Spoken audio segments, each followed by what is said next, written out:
Hello,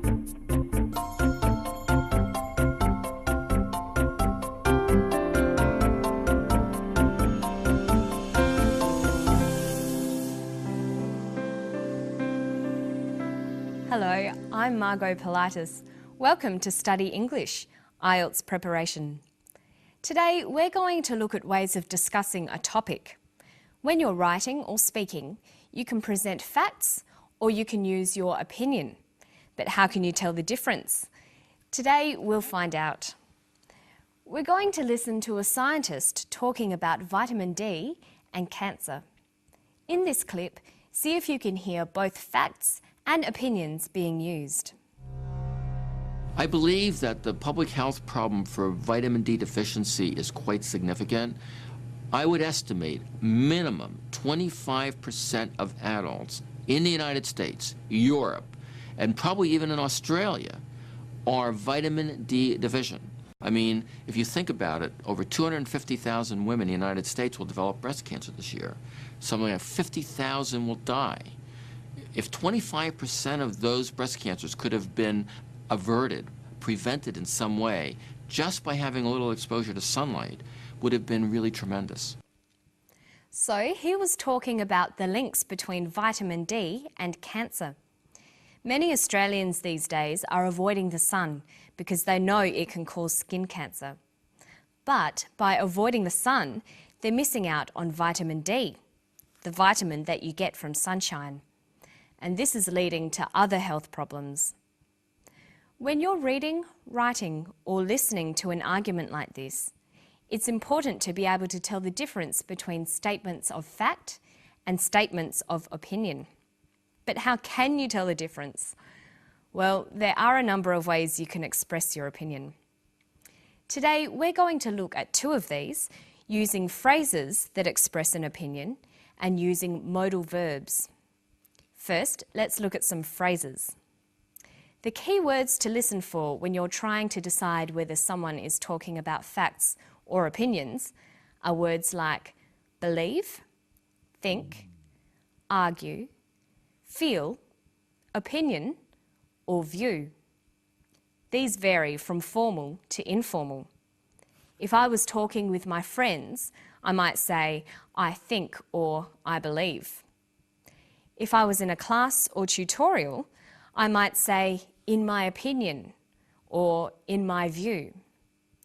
But if I was writing an essay or giving a very formal talk, I'd probably choose, it is believed, or it is thought. In formal writing, many people think you should avoid using the word I, even if you are giving an opinion. Here's the clip again. Listen for some of those phrases. I believe that the public health problem for vitamin D deficiency is quite significant. I mean, if you think about it, over 250,000 women in the United States will develop breast cancer this year. Something like 50,000 will die. Another way we can express opinions is by using modal verbs. Modal verbs express opinions and attitudes. They make statements less certain or less definite. They can also be used for recommending and advising. Here are the modal verbs used for opinions. Would, should, could, might. These words signal that the speaker is giving an opinion. Look at these examples. Can you tell which ones are facts and which ones are opinions? 50,000 will die. 50,000 might die. The second statement uses might. It's an opinion. Here's another one. I do not think small amounts of sunlight increase the risk of cancer. Small amounts of sunlight do not increase the risk of cancer. In the first statement, you can see I do not think. This is an opinion. Now look at these two sentences. I believe that vitamin D deficiency might become common among adults. Vitamin D deficiency will affect 25% of adults. The first is an opinion. I believe, might become. The second is a fact. will affect 25% of adults. Now let's watch the clip again. Listen for the phrases and modal verbs of opinions.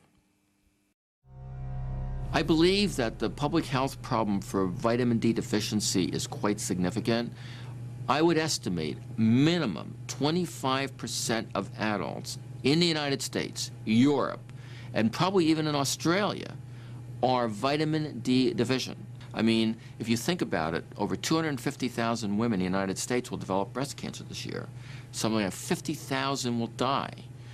If 25% of those breast cancers could have been averted, prevented in some way, just by having a little exposure to sunlight, would have been really tremendous. Okay, so you can see that Professor Hollick is expressing an opinion using a combination of phrases and modal verbs. But now we're going to look at some pronunciation tips. When you're learning English, there are 3 very important parts of pronunciation. They are word stress, sentence rhythm, and intonation. Today we're going to look at the first 2. How you can practice word stress and sentence rhythm together to improve your spoken English. Listen to this sentence closely for word and sentence stress. I don't think we should blame moderate, intelligent exposure to sunlight throughout our lives as the culprit for markedly increasing our risk of developing skin cancer. Notice that the speaker uses many words with more than one syllable. That is common in formal academic language. But when you come across longer words, you have to learn which syllable to stress. For example, we say intelligent, increasing, and markedly. Notice that when you stress one syllable, the vowels in the other syllables are shortened. Sometimes these short syllables become a schwa, an sound, or an I. They're short, relaxed sounds. Listen to moderate, intelligent, exposure, culprit, markedly, developing, cancer. This shortening of syllables preserves the overall sentence rhythm. Listen to the clip again. I don't think we should blame moderate, intelligent exposure to sunlight throughout our lives as the culprit for markedly increasing our risk of developing skin cancer. So when you're learning to speak English, you need to learn the pronunciation of individual words, but you also need to practice sentence rhythm, putting the words together into sentences. This is much easier when you get used to shortening the non-stressed vowels. Okay, listen to the clip and then we'll practice some more. I mean, if you think about it, over 250,000 women in the United States will develop breast cancer this year. Something like 50,000 will die. If 25% of those breast cancers could have been averted, prevented in some way, just by having a little exposure to sunlight, would have been really tremendous. Okay, now you can try it. Listen to this sentence. It would have been tremendous to have averted or prevented significant vitamin D deficiency. Let's look at each of those words. We'll highlight which syllable is stressed. See if you can work out how to pronounce each word.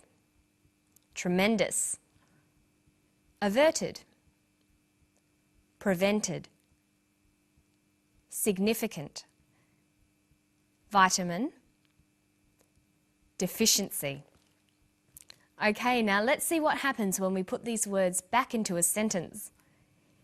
It would have been tremendous to have averted or prevented significant vitamin D deficiency. Making your spoken English sound natural takes a lot of practice. Don't forget to listen closely to vowel sounds and sentence stress. And remember to practice reading and writing in English every day. And that's all from me today. I'll see you next time on Study English. Bye.